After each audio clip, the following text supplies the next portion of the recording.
Greetings, dear audience. Welcome to Vietnam Flow, where the currents of Vietnamese history and culture are brought to life with authenticity, grandeur, and deep emotion. Join us as we journey back through time, revisiting epic milestones and immortal heroic songs to better understand our roots and to take pride in the spirit of the Vietnamese nation. On April 30th, 1975, Vietnam erupted in the joy of victory. After 30 long years of resistance against colonialism and imperialism, the nation was reunited. North and South became one. The red flag with its golden star flew proudly over the Independence Palace, a sacred symbol of sovereignty and freedom. The people believed that from this day forward, blood would cease to flow, bombs would no longer roar, and the nation could finally find peace to rebuild after decades of devastation. Yet history has never been easy. Emerging from the longest war of the 20th century, Vietnam immediately faced new trials, challenges of life and death that once again tested the will and resilience of the nation. In the southwest, across the border, the Khmer Rouge regime of Pol Pot, driven by delusional ambitions of dominance, unleashed fire and blood. They not only turned Cambodia into a living hell, where more than 2 million innocent lives perished in a frenzy of genocide, but also spilled into Vietnam, spreading terror and hatred. The massacres at Ba Chuk in An Giang, where over 3,000 civilians, the elderly, women, and children, were brutally slaughtered, remain etched in our collective memory as an unhealed wound. To the north, China, once an ally in the resistance against foreign powers, turned into an adversary. Under the pretext of teaching Vietnam a lesson, they prepared a massive war, waiting for the right moment to strike. Meanwhile, on the international stage, Vietnam found itself encircled and isolated. The dispatch of Vietnamese volunteer forces to Cambodia, in order to save the Cambodian people from genocide, was distorted as invasion. ASEAN opposed. The United States and the West imposed sanctions. Even within the socialist bloc, after the historic U.S.-China rapprochement, Vietnam was pushed into an increasingly difficult position. 20 years after reunification, from 1975 to 1995, were 20 years marked by blood, tears, and decisions of life and death. It was an era in which the nation had to both defend its borders with weapons and fight for its survival in the stormy arena of diplomacy. Ladies and gentlemen, in this turbulent flow of history, two border wars stand out in particular. First, the Southwest Border War, where Vietnam not only defended itself against tens of thousands of incursions, but also carried out a noble international mission, liberating the Cambodian people from genocide. And second, the 1979 Northern Border War, where our soldiers and people faced 120,000 Chinese troops, supported by tanks and artillery, storming across the frontier from Long Son to Lao Cai. Though different in enemies, both wars shared the same essence: to safeguard independence, territorial integrity, and the very survival of the nation. Alongside the smoke and fire of battle, there was another front, the front of diplomacy, equally grueling. From being isolated over the Cambodia issue, to missing the chance of normalizing relations with the United States, to the painful concessions at Chengdu, Vietnam's diplomacy was tested in fire. Yet through hardship, Vietnam gradually found its path to integration, and by 1995 became an official member of ASEAN and normalized relations with the U.S., closing 2 stormy decades of post-war struggle. Dear friends, looking back on the years 1975 to 1995, we see clearly that peace is never a gift handed down from above. Peace is forged from blood, tears, and sweat, from the sacrifice of soldiers who laid down their lives, from ordinary people who steadfastly held the frontier. Peace is the outcome of tense diplomatic struggles, where every word, every agreement could decide the fate of a nation. Together, let us retrace that journey, a journey that began in the joy of reunification, plunged into the trials of border wars, and stretched through the turbulent years of diplomacy. A journey in which, at every moment, the Vietnamese people affirmed one eternal truth: we may be encircled, we may be attacked, but no one can ever break the will of Vietnam to defend independence and freedom. Let us, in today's program, look back at those tragic yet heroic post-war years, to remember the sacrifices of earlier generations, to understand why peace today must be cherished, and to affirm that Vietnam, a small but resilient nation, has stood, is standing, and will always stand firm against the storms of history. Dear audience, after Vietnam's total victory in the resistance war against the United States, many believed that our people could finally devote themselves entirely to healing the wounds of war and rebuilding the fatherland. But history granted us no rest. Right at the southwest border, a new and bloody danger arose: the Khmer Rouge regime, Pol Pot's genocidal clique. In 1975, just as Vietnam reunified, the Khmer Rouge seized power in Cambodia. Pol Pot dreamed of creating a purely agrarian society, abolishing private property, annihilating intellectuals, religion, and anyone labeled as a class enemy. This extremist policy turned Cambodia into a vast prison. In less than 4 years, nearly 2 million innocent people, about a quarter of Cambodia's population, were killed by starvation, forced labor, torture, and execution. But Pol Pot did not stop there. With the delusion of reviving the Angkor Empire, he spread propaganda that one Khmer soldier could kill 30 Vietnamese. Extreme nationalism, fused with historical hatred, became the weapon with which the Khmer Rouge spread war. From May 1975 to the end of 1978, Khmer Rouge forces repeatedly crossed into Vietnam's southwest border, carrying out 9,872 attacks, killing more than 5,200 civilians, and abducting tens of thousands of others. Villages were destroyed, people massacred, fields and homes burned to the ground. The pinnacle of their crimes was the Ba Chuk massacre in An Giang, April 1978. Over the course of 12 nights and days, the Khmer Rouge slaughtered 3,157 Vietnamese civilians, most of them women, elderly, and children. Victims were hacked with knives, bludgeoned with clubs, or burned alive in temples. An entire village was erased. Those images of suffering are forever carved into our national memory as undeniable proof of the barbarity of Pol Pot's regime. Faced with such atrocities, Vietnam did not hastily respond with force. Despite our civilians being slaughtered, despite blood spilling ceaselessly on the frontier, our government remained committed to seeking a peaceful solution. On February 5, 1978, Vietnam issued a 3-point declaration calling on Cambodia to immediately cease all military actions and withdraw troops from the border, hold talks to sign a treaty of friendship and non-aggression, accept international supervision to ensure fairness and transparency. This was the goodwill of a nation that loves peace. But the Khmer Rouge rejected it outright. They not only refused but escalated their provocations, widening their invasions. By mid-1978, Vietnam was forced to shift course, persisting in negotiations, yet preparing for self-defense. The Politburo decided to launch a people's war, proactively counterattacking while also supporting the Cambodian revolutionary forces, true patriots rising up against Pol Pot's tyranny. On December 13, 1978, with Chinese backing, the Khmer Rouge mobilized 10 of their 19 divisions to launch a massive assault across the Vietnamese border.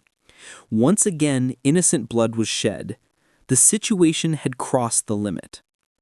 Before the urgent call of the fatherland and at the appeal of the United Front for the National Salvation of Kampuchea, Vietnam resolved to launch a strategic counteroffensive.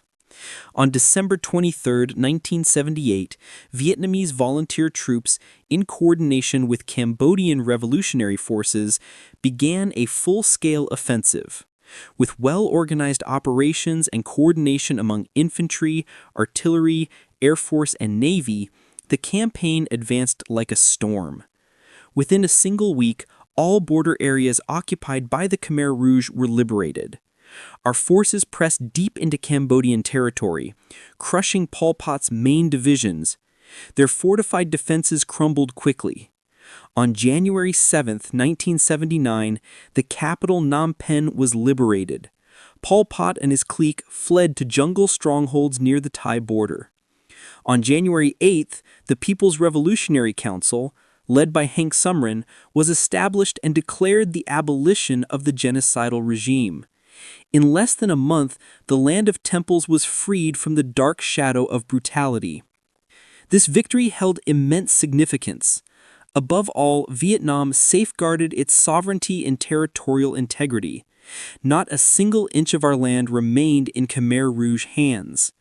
More importantly, Vietnam fulfilled a noble international mission, rescuing the Cambodian people from genocide, giving life back to a nation on the brink of annihilation. Vietnam carried out a noble international duty, saving the Cambodian people from genocide and bringing life back to millions. The Cambodian people called the Vietnamese volunteers the Army of the Buddha, soldiers who came not to invade, but to save. That image became a symbol of the fighting solidarity between the two nations, recognized by history and by humanity. Yet this victory did not come easily. According to statistics, in the war to defend the southwest border and fulfill international duty, more than 12,000 Vietnamese soldiers heroically laid down their lives, and 43,000 others were wounded. Their blood mingled with that of the Cambodian people, lighting the torch of freedom. Tragically, on the international stage, this victory was not judged fairly. Under the manipulations of Cold War politics, many nations condemned Vietnam as an invader of Cambodia. The United Nations passed resolutions demanding Vietnam's withdrawal. The United States and the West imposed a comprehensive embargo. Even worse, China, the backer of Pol Pot, used the pretext of helping Cambodia to launch the February 1979 Northern Border War. Vietnam once again found itself encircled, forced to defend its gains in Cambodia while fending off aggression from the north.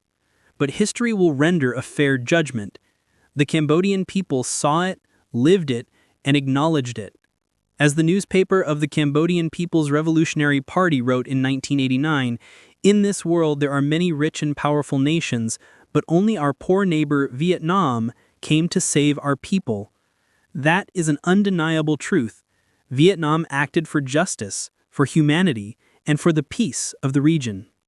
The Southwest Border War, lasting from 1975 to 1979, ended with the decisive victory of Vietnam and the Cambodian Revolutionary Forces. Though remnants of the Khmer Rouge continued to hide and cause unrest along the Thai-Cambodian border, the most barbaric, genocidal regime of the 20th century had collapsed completely. Amid blood and tears, amid grief and loss, once again, the Vietnamese people proved, though small, though encircled, we had the courage to rise, to fight, and to win. Ladies and gentlemen, the Southwest Border War was not only a just war of self-defense for Vietnam, but also a glorious chapter that recorded the solidarity of Vietnam and Cambodia, affirming the eternal truth: justice always triumphs over brutality. But even as Cambodia was liberated, in the north, another war erupted. The war that China called teaching Vietnam a lesson, and that history calls the 1979 Northern Border War. Ladies and gentlemen, when the guns in Cambodia had barely fallen silent, another storm rose in the north. China, once our ally in the war against America, had now become our direct adversary. History turned, and Vietnam once again was thrust into the vortex of fire and blood. After the Khmer Rouge collapsed in January 1979, China considered itself to have lost a strategic pawn in Indochina. Beijing had nurtured Pol Pot as a tool to restrain Vietnam and expand influence in Southeast Asia. Now with that pawn broken, China branded Vietnam as its #1 enemy. Meanwhile, Vietnam's ties with the Soviet Union grew increasingly close. On November 3, 1978, Vietnam and the USSR signed the Treaty of Friendship and Comprehensive Cooperation, a long-term pledge of military and political support. This move enraged China, which accused Vietnam of becoming a regional hegemon, leaning on the Soviet Union to dominate Southeast Asia. Deng Xiaoping, China's leader at the time, publicly declared, "We must teach Vietnam a lesson," and that lesson would not be delivered at the negotiating table, but through the barrel of a gun. At dawn on February 17, 1979, as heavy fog still blanketed the border mountains, 120,000 Chinese troops suddenly poured across the entire 600-kilometer frontier, from Mong Kai in Quang Ninh to Phong To in Lai Chau. Thousands of tanks and artillery pieces provided support from behind. Vietnam's defending forces at the border were primarily local militias, regional troops, and armed police. Our main regular divisions were still engaged in Cambodia. This imbalance tilted the scale sharply in favor of the invaders. But, true to the tradition of 1,000 years, when the enemy comes, the entire people rise up. The borderland population, from the elderly to the children, from self-defense militias to regular soldiers, stood firm and fought back with unyielding determination. Heroic battles. Lang Song, gateway to the capital. China's main thrust was at Lang Song, considered the gateway to Hanoi. Tens of thousands of enemy troops, backed by tanks, stormed Dong Dang and Khao Lak. The city of Lang Song was engulfed in flames. Houses, schools, and hospitals were systematically destroyed. Yet local troops and civilians turned every rock, every house into a fortress.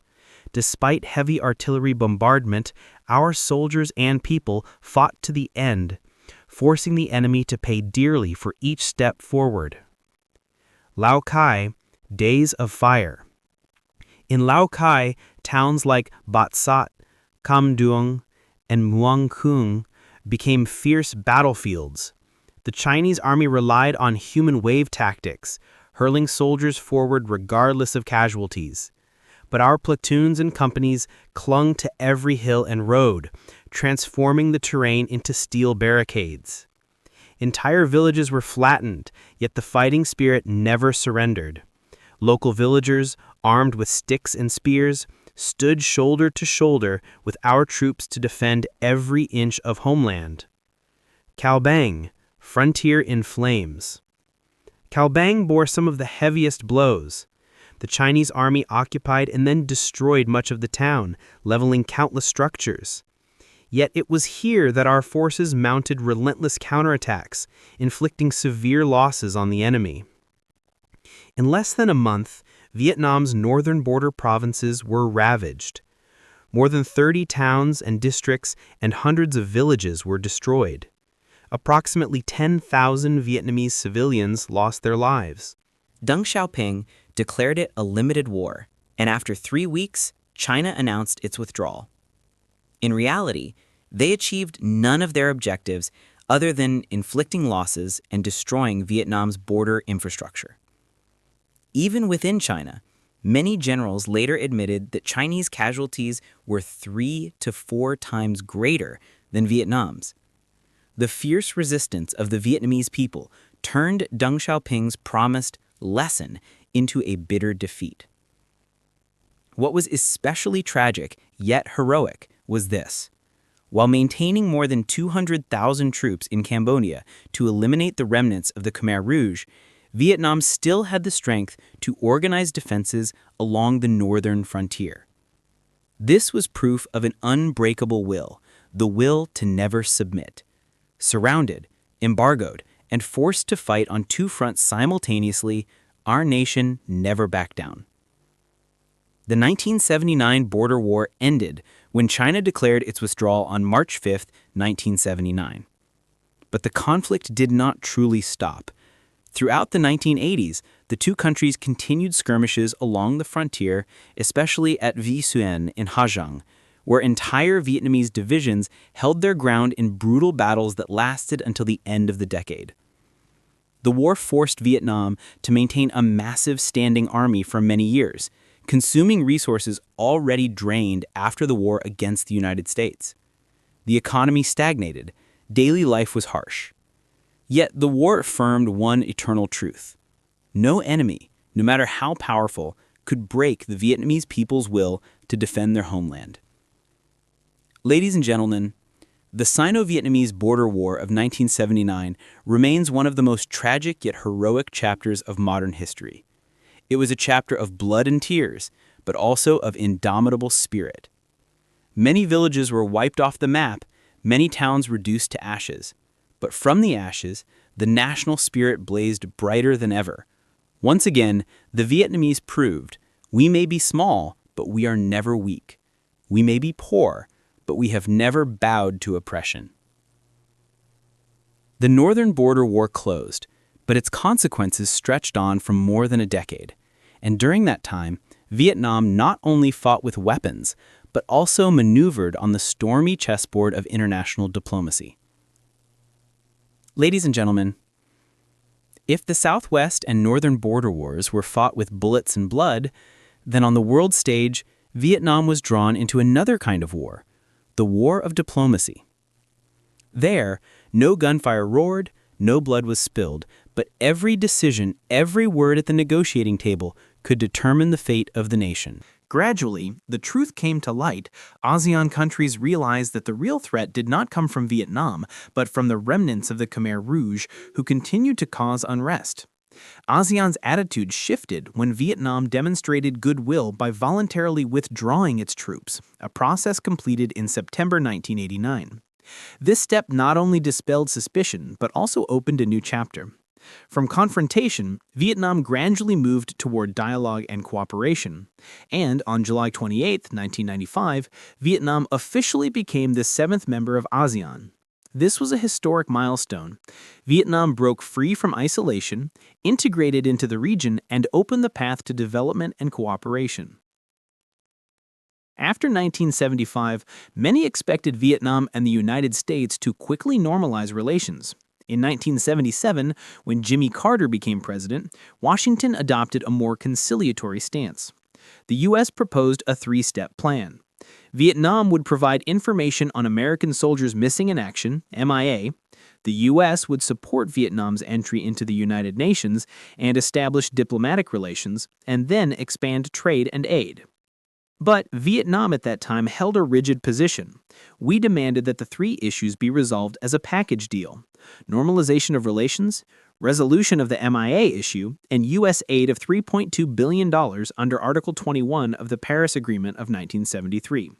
The U.S. Congress firmly rejected this.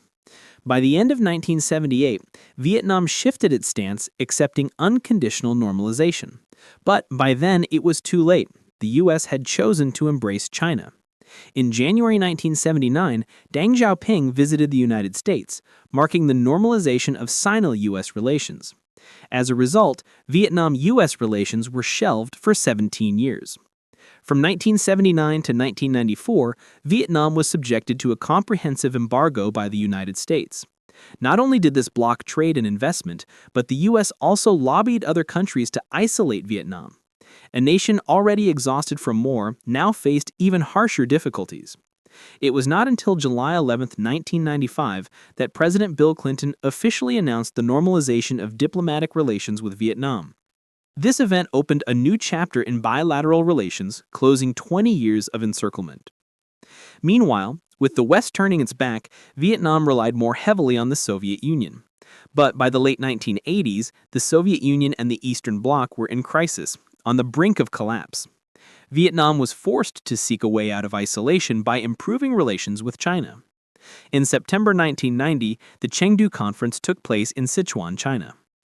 The Vietnamese delegation included General Secretary Nguyen Van Linh, Chairman of the Council of Ministers Do Muay, and Senior Advisor Pham Van Dong. The Chinese side included Jiang Zemin and Li Peng. Many diplomats, including Chen Guangke, later called this a deeply regrettable mistake. China had exploited the Chengdu meeting to exert pressure, while spreading narratives favorable to itself in order to divide Vietnam internally and further weaken us on the international stage. Nevertheless, Chengdu caved the way for the normalization of Vietnam-China relations in November 1991, following the signing of the Paris Agreement on Cambodia. Yet this relationship has always carried instability. China continued to exert pressure in the South China Sea, encroaching upon Vietnamese territory, particularly in the Spratly Islands and the Thu Dinh oil fields. From those stormy years, several profound lessons were drawn. Never depend entirely on any single major power. Vietnam must maintain balanced relations with all great nations, avoiding exploitation or isolation. Strengthen regional ties. Joining ASEAN was not merely an option, but a strategic step to ensure peace and development. Draw the United States into a balancing role. By creating economic and security interests, especially in offshore oil and trade, America would be bound to Vietnam in a long-term partnership. Build inner strength. Only a nation strong from within can withstand external pressures. 20 post-war years, from 1975 to 1995, were 20 years soaked in blood and tears, but also 20 years in which the resilience of the Vietnamese nation shone brightly. On the southwest border, Vietnam not only defended its homeland, but also saved the Cambodian people from genocide, a noble act of international solidarity. On the northern border, our nation stood firm against the overwhelming force of a great power, holding fast to every inch of sacred land. On the diplomatic chessboard, despite missteps and concessions, Vietnam gradually found its way to integration and by 1995 officially joined ASEAN, normalized relations with the United States, and broke free from isolation. It was a tragic yet magnificent journey. Small but never subdued, poor but proud, isolated but persevering to the end. The peace we enjoy today did not come naturally. It was forged from blood, from bone, from intellect, and from courage. It reminds today's generation and all generations to come that to keep peace, we must always be ready to defend independence. To develop, we must rely on our own strength. Ladies and gentlemen, the content of this program has been compiled from multiple sources: historical documents, memoirs, scholarly research, and press materials. We do not claim absolute accuracy of every detail, but aim to present an honest, accessible panorama of the turbulent years 1975 to 1995. The primary purpose of this script is to educate, commemorate, and honor the fighting spirit of the Vietnamese people, while fostering patriotism, civic responsibility, and reverence for the value of peace. If there are errors or omissions, they are unavoidable, and we kindly ask for your understanding and forbearance.